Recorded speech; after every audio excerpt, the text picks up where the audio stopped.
வாங்க எல்லாருக்கும் வணக்கம். வாழ்க வளமுடன். இன்னைக்கு இட்லி அரிசியை வச்சு எப்படி முறுக்கு செய்கிறதுன்னு பார்க்கலாம் வாங்க.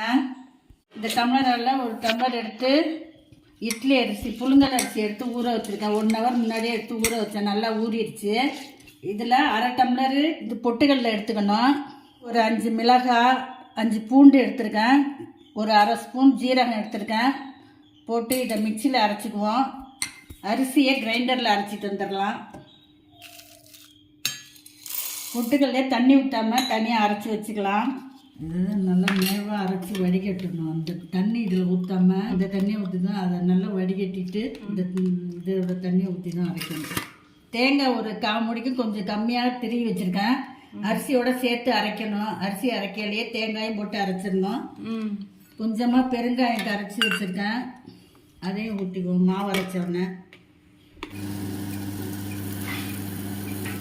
மாவு அரைச்சி எடுத்துகிட்டு வந்து எள்ளு கொஞ்சம் கழுவி வச்சுருக்கேன். அதை சேர்த்துக்குவோம். அதில் முறுக்கு மாவு பதத்துக்கு பிணைஞ்சிக்கணும் மாவை.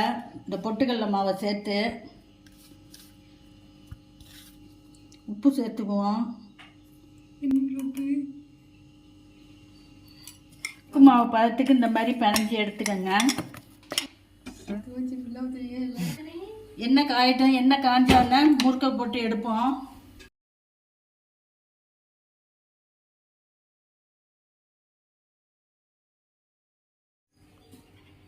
எண்ணெய் காஞ்சிருச்சு. முறுக்கை போட்டுக்குவோம்.